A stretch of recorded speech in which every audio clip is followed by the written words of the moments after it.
এই যে কমলা, আমাকে কিছু টাকা দে তো। হাত একেবারেই খালি। তোকে সামনের মাসেই ফেরত দিয়ে যাব। সামনের মাস? সামনের মাস করেই তো কতগুলো টাকা নিয়ে নিলে, এখন পর্যন্ত একটা টাকাও ফেরত দেওয়ার নাম নাই। আবার আমার মুখে মুখে কথা বলছিস?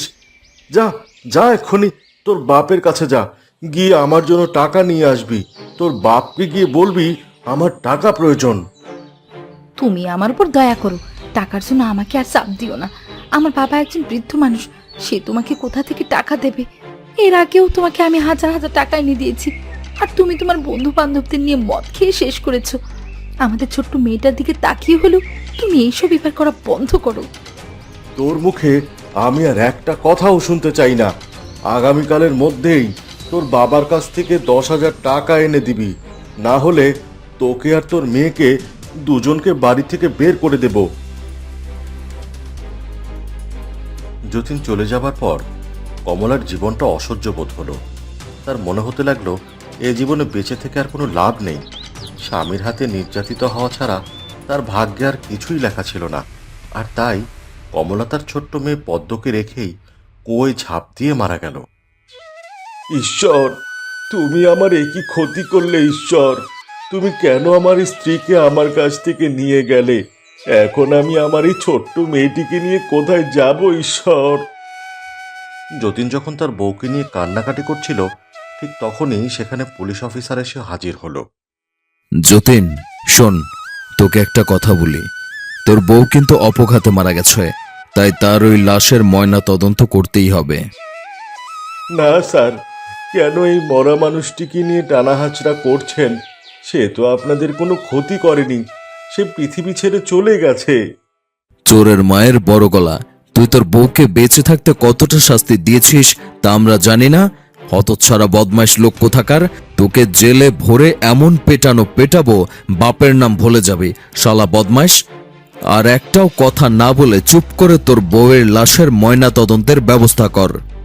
পুলিশের এমন ধমকিতে যতীন কিছুটা ভয় পেয়ে যায়, আর সেদিন রাতের বেলায় তার বউয়ের লাশ নিয়ে গেল হাসপাতালে। স্যার, কাটাকাটি করার সময় একটু আস্তে কাটবেন, আমার বউয়ের যেন ব্যথা না লাগে। তোকে আমি একটা প্রস্তাব দেই। তুই তো বুদ্ধিমান লোক, তুই আশা করি আমার কথাটা বুঝতে পারবি। জি স্যার, বলুন বলুন স্যার, আপনি যা বলবেন আমি তাই করব। আমি জানি তুই মদ খেয়ে মাতাল হয়ে থাকিস, আর তুই তোর বউকে অনেক অত্যাচার করিস টাকার জন্য। আমি তোকে 1,00,000 টাকা দেব, কিন্তু বিনিময়ে তদন্ত করার সময় তোর বউয়ের চোখ তুই তুলে নিবি। হ্যাঁ, ₹1,00,000? কি বলছেন স্যার? কিন্তু পুলিশ যদি জেনে যায়? আরে এটা পুলিশেরই ব্যবসা, তুই এত কিছু বুঝবি না। আমরা পুলিশকেও টাকা দেই, তুই রাজি আছিস কিনা সেটা বল। আমার কোনো আপত্তি নেই স্যার। আমাকে 1,00,000 টাকা দিলে আমি আমার বউয়ের শরীরটাও বিক্রি করে দিতে পারি, কোনো সমস্যা নেই। আপনি টাকার ব্যবস্থা করুন, বাকিটা আমি সামলে নিচ্ছি। যতীন সামান্য কিছু টাকার জন্য নিজের বউয়ের কিডনি আর চোখ ডোমের কাছে বিক্রি করে দিল। বেঁচে থাকতেও শান্তি দিলি না, আর মরে গেলাম এখন আমার লাশটাকে বিক্রি করে দিলি। তুই কি মানুষ নাকি অন্য কিছু? কে কে কথা বলে? হ্যাঁ, কে কথা বলে? এত তাড়াতাড়ি আমাকে ভুলে গেলি? কতই না মেরেছিস আমাকে, আমার সারাটা শরীর দাগ করে ফেলেছিস। আজকে তোর জন্য এই পৃথিবী ছেড়ে আমাকে চলে যেতে হলো। যতীন বুঝতে পারল এটা আর কেউ না, এটা কমলার আত্মা। সে প্রচণ্ড ভয় পেয়ে গেল। তার কাছে মনে হলো সামনে কালো একটা ছায়া তার দিকে তাকিয়ে তাকিয়ে হাসছে। যতীন সাথে সাথে অজ্ঞান হয়ে গেল। যখন তার জ্ঞান ফিরে আসলো, সে দেখতে পেল তাকে বাড়িতে আনা হয়েছে। এদিকে ডোম সেদিনের মতো কাজ শেষ করে হাসপাতাল থেকে বাড়ি ফিরছিল। রাত ছিল নিশুতি, চারিদিকে অন্ধকার। ডোম কমলার কিডনি আর চোখগুলো বিক্রি করে অনেকগুলো টাকা পেয়েছে। আজকে ভালো একটা ব্যবসা করলাম। এইবার বউ বাচ্চা নিয়ে কয়েকটা মাস চলতে পারবো। এমন স্বামী আমার বাপের জীবনেও দেখিনি। টাকার জন্য বউকেই বিক্রি করে দেয়। যাক, যা হয়েছে ভালোই হয়েছে। ডোম যখন নিজের মনে কথাগুলো বলতে বলতে এগিয়ে যাচ্ছিল, হঠাৎ করে সে দেখতে পেল তেঁতুল গাছ থেকে সাদা শাড়ি পরা কেউ একজন তাকে ডাকছে। আয়, এই দিকে আয়, একবার আমার কাছে আয়। আমার শরীরটা বিক্রি করে টাকা নিয়ে আমার সামনে হেঁটে যাচ্ছিস, অথচ আমার সাথে কথা বলবি না? তা কি করে হয়? তোর সাথে তো আমার অনেক কথা রয়েছে। আয় না, আয় এদিকে, তোকে একবার মন ভরে দেখি। কিন্তু কি করে দেখবো বলতো? তুই তো আমার চোখটাই উঠিয়ে নিয়েছিস। আমি তো ঠিক করে তোকে দেখতেও পাচ্ছি না। কে কে তুমি? কে? আমাকে ছেড়ে দাও, আমার অনেক ভুল হয়েছে। কমলা, আমি তোমার সব টাকা ফেরত দিচ্ছি। তুমি আমার কোনো ক্ষতি করো না, তুমি আমার কোনো ক্ষতি করো না। টাকা দিয়ে এখন আর আমি কি করবো বল? আমি তো আর এখন পৃথিবীতে বেঁচে নেই। এর যে বরং তোর কিডনি আর চোখ দুটো তুলে নেই, তাহলেই বুঝবি কতটা কষ্ট পাওয়া যায়। বিশ্বাস করো, আমি কিছুই করিনি। তোমার কিডনি আর চোখগুলো তুলে নিতে তোমার স্বামীও রাজি ছিল। আমাকে ক্ষমা করে দাও কমলা। এরপর কমলা সেই ডোমকে নির্মমভাবে হত্যা করল। কমলার আত্মা সেই ডোমের চোখ তুলে নিল। আকাশের অবস্থা তো একদমই ভালো মনে হচ্ছে না। রহিম, যাও, তুমি দোকান থেকে একটা মোমবাতি কিনে আনো, যে কোনো সময় কারেন্ট চলে যাবে। ঠিকই বলেছেন স্যার, মারাত্মক ঝড়ো হাওয়া বইছে, যে কোনো সময় কারেন্ট চলে যাবে। কিন্তু আপনি কি থানায় একা থাকতে পারবেন? আজকে তো কোনো অফিসারও নেই, সবাই বাড়ি চলে গেছে। আমি না হয় পরে এক সময় গিয়ে মোমবাতি কিনলাম। আপাতত এই মোবাইলের লাইট জ্বালিয়ে কাজটা চালিয়ে নিন। আমি ভয় পাবো না, তুমি যাও, মোমবাতি কিনে নিয়ে এসো। কনস্টেবল রহিম মোমবাতি কেনার জন্য দোকানে গেল। তখনই শুরু হলো প্রচণ্ড হাওয়া আর বৃষ্টি। হঠাৎ তখনই একটা অদ্ভুত আওয়াজ পুলিশ অফিসারের কানে এলো। আমাকে ফেরত দিন, দয়া করে আমার কিডনি আর চোখগুলো ফেরত দিন। কে তুমি?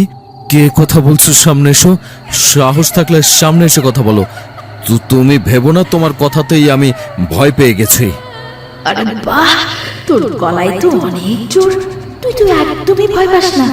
তাহলে কিভাবে নিরীহ মানুষের শরীরের অঙ্গ প্রত্যঙ্গগুলো চুরি করে নিয়ে যাচ্ছিস? এত বড় অপরাধ তুই করে যাচ্ছিস। আজকে তোর চোখগুলো আর কিডনিটা আমি তুলে নেব, দেখবি কতটা আনন্দ হয়। এই কথাগুলো শুনে পুলিশ অফিসার প্রচণ্ড ঘামাতে শুরু করলেন। এই শীতের মধ্যেও তার শরীরে অনবরত ঘাম ঝরতে লাগলো। সে প্রচণ্ড ভয়ে বলতে লাগলো, ক্ষমা করে দাও, আমাকে ক্ষমা করে দাও। আমি আর কখনো এরকম কাজ করব না। বিশ্বাস করো, আমি এই শহর ছেড়ে চলে যাব। এই সময় সে আত্মা প্রচণ্ড জোরে জোরে চিৎকার করে হাসতে শুরু করলো। আমি না হয় তোকে ক্ষমা করলাম, কিন্তু আজ পর্যন্ত কমপক্ষে 50 জন মানুষের শরীর থেকে অঙ্গ প্রত্যঙ্গ কেড়ে নিয়েছিস। এবার জানালা দিয়ে বাইরে তাকিয়ে দেখ, তোর জন্য অপেক্ষা করছে। আজকে তোর প্রাপের সার্থ করা হবে। পুলিশ অফিসার ধীরে ধীরে জানালার দিকে এগিয়ে এলো, কিন্তু তার বাইরে তাকানোর মতো সাহস হচ্ছিল না। আর হঠাৎ করেই সেখানে সে অনেকগুলো কালো ছায়া দেখতে পেল। সবাই যেন কাঁদছিল আর বলছিল, ফিরিয়ে দে, আমার অঙ্গ প্রত্যঙ্গগুলো ফিরিয়ে দে। কিছুক্ষণের মধ্যেই থানার চারপাশে প্রচণ্ড আগুন জ্বলে উঠতে লাগলো। তার পরের দিন মৃতদেহগুলো পাওয়া গেল। মজার ব্যাপার হলো, এই যে যখন মৃতদেহগুলো ময়নাতদন্তের জন্য নেওয়া হলো, দেখা গেল তার কোনোটার ভেতরেই কিডনি আর চোখ খুঁজে পাওয়া যাচ্ছিল না। মনে হচ্ছিল কেউ একজন এগুলো উপড়ে নিয়ে গিয়েছে। এর পরের দিন যতীন মদ খেয়ে মাতাল হয়ে বাড়িতে ফিরল। বাবা যতীন, তুই কিছু একটা কর। এই ছোট্ট দুধের শিশুর বাচ্চাটিকে নিয়ে আমি কি করব বলতো? একটু মা নেই, বাজার থেকে দুধ কিনে নিয়ে আয়। শালার, মদ খাওয়ার টাকা নেই আর বাজার থেকে তুমি দুধ কিনে আনতে বলছো?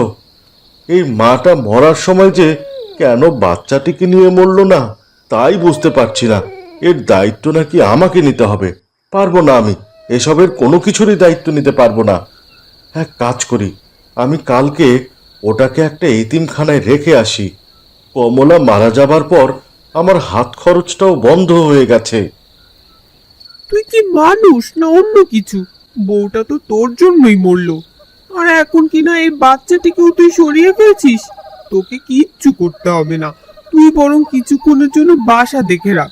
আমি বরং ওর জন্য দুধ জোগাড় করে নিয়ে আসছি। জীবনে ঝামেলার শেষ নেই।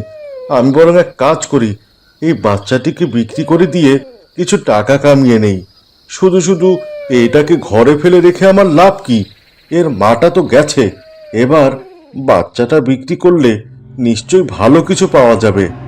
আমার কয়েকটা মাস মদ খাওয়ার জন্য আর ধার করতে হবে না।